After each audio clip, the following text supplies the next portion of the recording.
மாண்புமிகு எம்.எம். கோபீசன். மாண்புமிகு பேரவைத் தலைவர் அவர்களே, மாண்புமிகு முதலமைச்சர் அவர்களே, மாண்புமிகு அமைச்சர் பெருமக்களே, மாண்புமிகு சட்டமன்ற உறுப்பினர்களே, அனைவருக்கும் எனது அறிமுக உரை வணக்கத்தை தெரிவித்துக் கொள்கிறேன். பழையன கழிதலும் புதுவன புகுதலும் காலத்தின் கட்டாயம். அந்த மாற்றத்தின் காலம் இன்று தமிழ்நாட்டில் உருவாகியுள்ளது. அந்த மாற்றத்திற்கு மதுரையின் தெற்கே சாட்சி. ஜல்லிக்கட்டிற்கு குரல் கொடுத்த ஜல்லிக்கட்டு நாயகன் வெற்றி தளபதிக்கு முதல் வணக்கம். அன்னை தமிழுக்கு 3 எழுத்து, அன்பு உறவு அப்பாவுக்கு 3 எழுத்து, அம்மாவிற்கு 3 எழுத்து. 3 எழுத்தில் என் மூச்சு இருக்கும், அது முடிந்த பின்பும் இவரின் பேச்சிருக்கும்.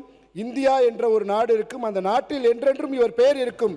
அவர்தான் எங்கள் அண்ணன் திரு மாண்புமிகு தமிழக முதல்வர் அவர்கள், புரட்சி தளபதி. தமிழகத்தில் அன்பு அண்ணன் வெற்றிப்படை கொண்ட தளபதி விஜய் என்றும் மந்திரத்தை சொல்லி வணங்குகிறேன். இந்த சட்டசபை பல தலைவர்களை கண்டுள்ளது. அவர்கள் எல்லோரும் சட்டமன்ற உறுப்பினர்களாகி உள்ளே நுழைந்து பின்பு முதலமைச்சர் எனும் அரியணை ஏறினார்கள். ஆனால் இந்த ஆண்டு இந்த 17வது சபையில் வித்தியாசமான தலைவரை கண்டுள்ளது. ஆம், இந்த சபையில் உள்ளே நுழையும் போதே மாண்புமிகு முதலமைச்சராக உள்ளே வந்து மாஸ் என்ட்ரி கொடுத்த ஒரே தலைவர் நமது அன்பு அண்ணன் தளபதி அவர்களையே சாரும். பாரதிதாசனின் ஓர் சிறுவரி, ஒட்டப்பிராயிருக்கும் ஏழையப்பர் உதயரப்பர் ஆகிவிட்டால் ஓர் நொடிக்குள் ஓடப்பர் உயரப்பர் எல்லாம் மாறி ஒப்பப்பர் ஆகிவிடுவார் உணரப்பா நீ. இதை நான் யாருக்காகவும் சொல்லவில்லை, புரிந்தவர்களுக்கு தெரியும். தமிழ்நாட்டில் இந்த 2 கட்சிகள் தான் ஆள முடியும் என்று பல ஆண்டுகளாக அரசியல் பிராண்டிங் உருவாக்கப்பட்டிருந்தது. இந்த பிராண்டை உடைப்பதில் ஸ்பெஷலிஸ்ட் தான் எங்கள் மாண்புமிகு முதலமைச்சர். அதற்கு மிகப்பெரிய உதாரணம் இந்த 17வது சட்டமன்ற உறுப்பினர்கள் மற்றும் அமைச்சர்கள். அரசியலாக இருந்தாலும் சரி, சினிமாவாக இருந்தாலும் சரி, மதுரை மக்களின் தீர்ப்பு எப்போதும் ஒரு மாற்றத்தை உருவாக்கும். எங்கள் மதுரை மக்கள் எங்கள் தளபதிக்கு வழங்கிய ஆதரவு 10 தொகுதிக்குள் 8 தொகுதிகளின் வெற்றியை அள்ளி கொடுத்துள்ளனர். கான்ஃபிடன்ஸுக்கும் ஓவர் கான்ஃபிடன்ஸுக்கும் ஒரே ஒரு சிறிய வித்தியாசம்தான். கான்ஃபிடன்ஸ் இந்த சட்டசபையில் ஆளுங்கட்சியாக உட்கார்ந்திருக்கிறது. ஓவர் கான்ஃபிடன்ஸ் நாம் தான் தேடி பார்க்க வேண்டும். நம்பிக்கை என்பது முதலில் நம்மீது நாம் வைப்பது. நம்மை நாமே நம்பவில்லை என்றால் மற்றவர்கள் நம்மை நம்ப மாட்டார்கள். அந்த நம்பிக்கைக்கு மிகப்பெரிய உதாரணம் எங்கள் தளபதி. வெகுஜன மக்கள் ஒரு விஷயத்தை நடத்த வேண்டும் என்று முடிவு செய்து விட்டார்கள் என்றால் அதை யாராலும் அணை போட்டு தடுக்க முடியாது. அதற்கு 2 உதாரணங்கள் இருக்கின்றன. ஒன்று ஜல்லிக்கட்டு புரட்சி, இன்னொன்று ஒரு விரல் புரட்சி. அந்த விரல் ஏற்படுத்திய மாற்றம் என்னவென்று தமிழ்நாடு பார்த்தது. நம்முடைய விசில் சத்தம் தமிழ்நாடு முழுதும் கேட்டது. வெற்றி என்றால் என்ன? வெற்றி என்பது எங்கள் கட்சியின் பெயரில் மட்டுமல்ல. வெற்றி என்பது பாதை எளிதாக இருப்பது அல்ல, தடைகளை தாண்டி புதிய பாதையை உருவாக்குவது. Mark your mark, make your mark. It's Vijay mark, it's வெற்றி தளபதி பாத். வெற்றி என்பது இலக்கை அடைவது மட்டுமல்ல, நாம் நடந்த பாதைக்கு ஒரு அர்த்தத்தை உருவாக்குவது. வெற்றி என்பது நம் செயலால் பிறர் வாழ்வில் ஏற்படும் ஒரு மாற்றத்தில் உள்ளது. எனவே இந்த சட்டமன்ற உறுப்பினர் பதவி எனக்கு ஒரு அதிகாரம் அல்ல, மக்களுக்காக பணியாற்ற கிடைத்த ஒரு வாய்ப்பாகவே கருதுகிறேன். ஒரு சாதாரண ஏழை நெசவாளியின் மகனான என்னை இன்று சட்டமன்றத்தில் உறுப்பினராக்கி அழகு பார்த்து கொண்டிருக்கும் எங்களுடைய வெற்றி தளபதி மாண்புமிகு தமிழக முதல்வர் அவர்களுக்கு கோடான கோடி நன்றிகளை தெரிவித்துக் கொள்கிறேன். ஒரு பசு தன் உடலை வருத்தி 1 லிட்டர் பாலை சுரக்க 100கணக்கான லிட்டர் ரத்தத்தை சுத்திகரிக்கிறது என்று கூறுவார்கள்.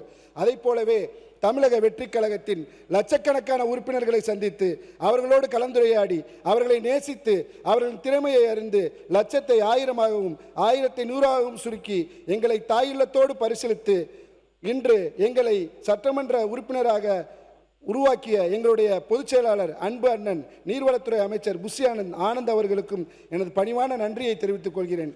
2024இல் தமிழக வெற்றி கழகத்தில் என்னை இணைத்து தோளோடு தோள் நின்ற அன்பு அண்ணன் விஜயன்பன் கல்லானை அவர்களுக்கும், பாசமிகு அமைச்சர் அண்ணன் சிடிஆர் நிர்மல்குமார் அவர்களுக்கும் மற்றும் களப்பணியில் அன்பு பாராட்டி அவர்கள் செல்லும் இடங்களிலும் சமுதாயத்திலும் அவர் தம் தம்பியான எனக்கும் ஆதரவு கொடுங்கள் என்று குரல் கொடுத்த அன்றைய வேட்பாளர்கள், இன்றைய சட்டமன்ற உறுப்பினர்கள் அண்ணன் கார்த்திகேயன் மதுரை கிழக்கு, அண்ணன் முஸ்தபா மதுரை மத்தி, அண்ணன் எஸ்ஆர் தங்கப்பாண்டி மதுரை மேற்கு மற்றும் தெற்கு தொகுதியை சார்ந்த பகுதி செயலாளர்கள் மற்றும் வார்டு செயலாளர்கள், கழக நிர்வாகிகள், சார்பணி நிர்வாகிகள், மகளிர் அணி நிர்வாகிகள் அனைவருக்கும் என் மனமார்ந்த நன்றியை தெரிவித்துக் கொள்கிறேன்.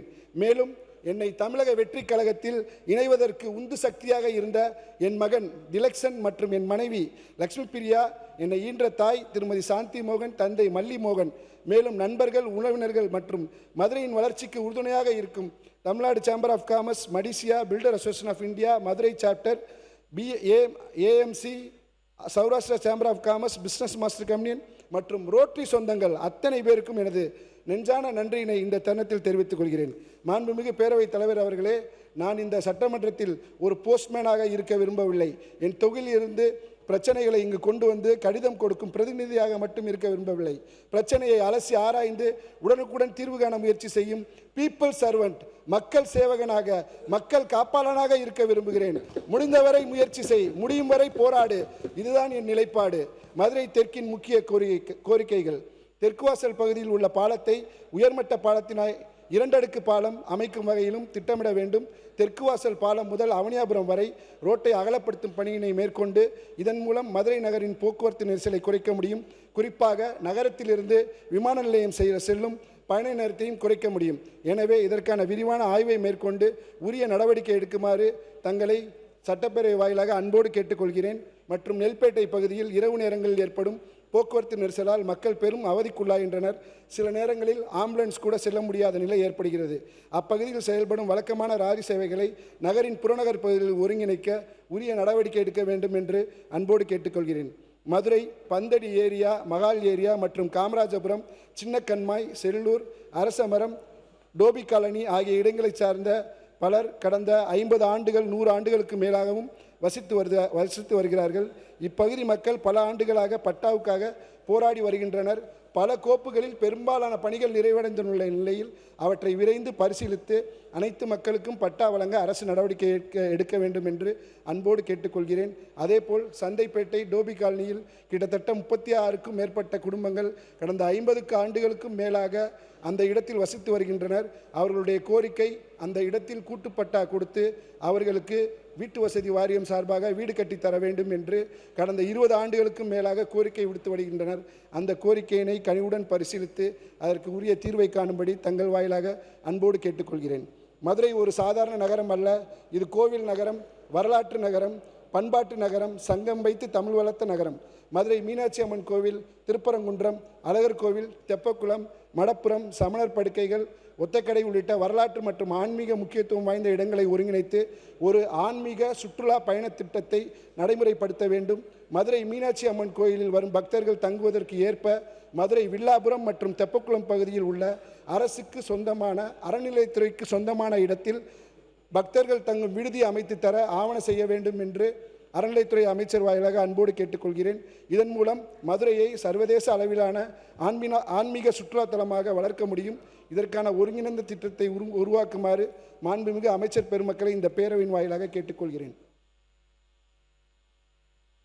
மதுரை தூங்கா நகரம். அந்த நகரத்திற்கு முதலில் மின்சார விளக்கு அமைத்து மதுரைக்கு ஒளி தந்த ஐயா எல்கேடி துளசிராம், மேலும் மதுரையின் காந்தி என்று அழைக்கப்படும் என்எம்ஆர் சுப்பராமன் போன்ற சுதந்திர போராட்டத்தில் பங்கேற்று மக்களுக்காக செயல்பட்ட தியாகிகளுக்கு மணிமண்டபம் அமைத்து தர ஆவண செய்ய வேண்டும். சௌராஷ்டிரா மொழி மற்றும் மக்கள் மதுரையின் வரலாறு மற்றும் பண்பாட்டோடு நெருங்கிய தொடர்புடைய சௌராஷ்டிரா சமூக மக்களின் மொழி மற்றும் பண்பாட்டை பாதுகாக்க வேண்டும்.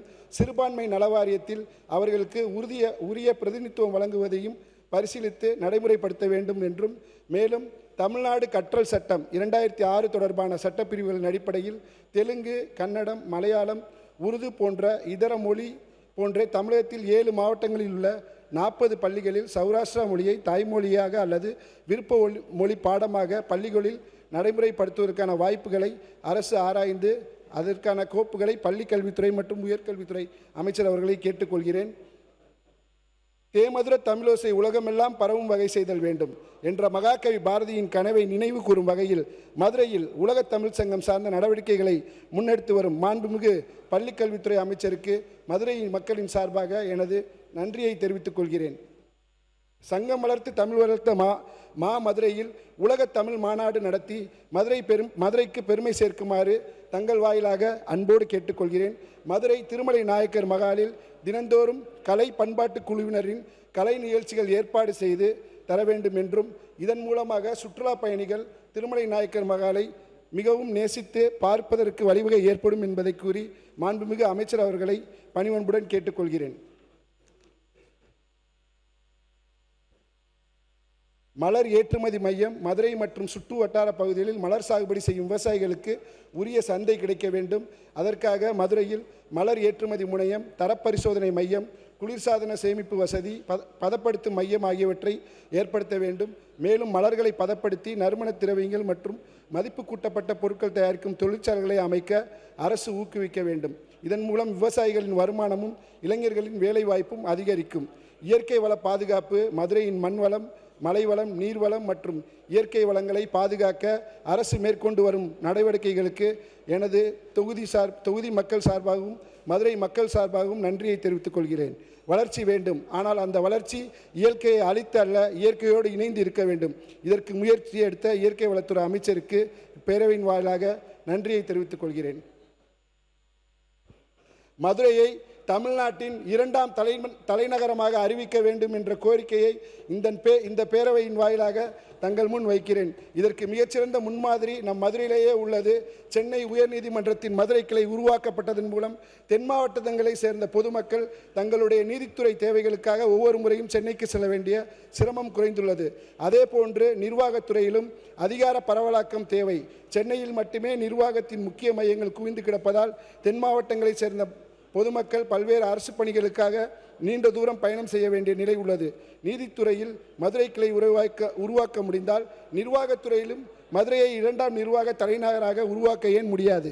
தமிழக வெற்றி கழகத்தின் முதல் மாநாடான விக்கிரவாண்டி மாநாட்டில் எங்கள் தங்க தளபதி அவர்கள் இது சம்பந்தமான தீர்மானத்தை நிறைவேற்றினார். இது சாத்தியமாகும் விரைவில் எங்கள் தளபதியின் ஆட்சியில். தென் தமிழ்நாட்டின் அனைத்து மாவட்டங்களுக்கும் மதுரை ஒரு இயற்கையான நிர்வாக மையமாக செயல்படக்கூடிய திறன் கொண்டது. இதன் மூலம் மக்கள் நிர்வாகத்தை எளிதாக அணுக முடியும். தென் மாவட்டங்களின் தொழில் வளர்ச்சி வேகமடையும், புதிய வேலை வாய்ப்புகள் உருவாகும், உள்கட்டமைப்புகள் மேம்படும், மதுரை விமான நிலையம், சாலை மற்றும் ரயில் போக்குவரத்தின் பயணிகளின் எண்ணிக்கை அதிகரிக்கும். மதுரைக்கு மெட்ரோ அவசியம், அதுவே எங்கள் மக்களின் லட்சியம். தளபதி அரசு நிறைவேற்றுவது நிச்சயம். சென்னைக்கு மாற்றாக இன்னொரு நகரத்தை உருவாக்குவது என்பது நோக்கமல்ல, தமிழ்நாட்டின் நிர்வாகத்தை மக்களுக்கு இன்னும் நெருக்கமாக கொண்டு செல்வதே என்பதே நோக்கம். சென்னை தனது முக்கியத்துவத்தை தொடர்ந்து கொண்டிருக்கட்டும். மதுரை தென் தமிழ்நாட்டின் நிர்வாக வளர்ச்சிக்கான 2ஆம் மையமாக உருவாக்கட்டும். மதுரையில் சின்ன கம்மாய் என்ற ஒரு ஏரியா உள்ளது. அந்த ஏரியாவில் சின்ன கண்மாய், ஒரு கண்மாய் இருந்தது. அதற்கு பேரே சின்ன கண்மாய். இன்று அந்த சின்ன கண்மாயே மறைந்து விட்டது, காணாமல் போய்விட்டது. அந்த கண்மாவை தேடி எடுத்து தூர்வாரி அதில் நீர் நிறுத்த நடவடிக்கை எடுக்க வேண்டும் என்று எங்களுடைய நீர்வளத்துறை அமைச்சரை அன்போடு கேட்டுக்கொள்கிறேன். மதுரையில் கிருதுமால் வைகை ஆற்றுக்கு இணையாக கிருதுமால் ஆறு இல்லை, கண்மாயை காணா தேடி கண்டு உங்கள் பொறுப்பு உங்ககிட்ட ஒப்படைச்சுட்டார். கிருதுமால் ஆற்றை சீரமைத்து அதன் மேல் நடைபாதை மற்றும் பொது இடமாக மாற்ற தங்கள் வாயிலாக கேட்டுக்கொள்கிறேன். மதுரை சிஎம்ஆர் ரோட்டில் உள்ள ஜோசப் பூங்காவை பார்வையற்றோர் மற்றும் மாற்றுத்திறனாளிகளுக்கான சிறப்பு பூங்காவாக மாற்ற ஆவண செய்ய வேண்டும் என்று அன்போடு கேட்டுக்கொள்கிறேன். மதுரையில் இருக்கும் பாலரங்காபுரம் அரசு மருத்துவமனை அடிப்படை வசதிகள் மேம்பாடு செய்து பல்நோக்கு மருத்துவமனையாக உயர்த்தி மக்கள் அனைவருக்கும் எளிதாக அரசு மருத்துவ சிகிச்சை கிடைக்க ஏற்பாடு செய்ய வேண்டும். தொகுதி பிரச்சனை எல்லாம் நீங்க நன்றி சொல்லலாம். நீங்க மதுரை தெற்கு தொகுதி சம்பந்தமான அனைத்து கோப்புகளும் தங்கள் வாயிலாக கொடுத்ததை நீங்கள் சட்டப்பேரவையில் ஏற்றுக்கொள்ள அனுமதி அன்போடு கேட்டுக்கொண்டு வாய்ப்புக்கு நன்றி கூறி விடைபெறுகிறேன். நன்றி, வணக்கம். மற்றும் ஆப் ஸ்டோரில் இருந்து பாலிமர் செயலியை QR கோடு மூலம் பதிவிறக்கம் செய்யுங்கள். செய்திகளை உடனுக்குடன் பெறுங்கள்.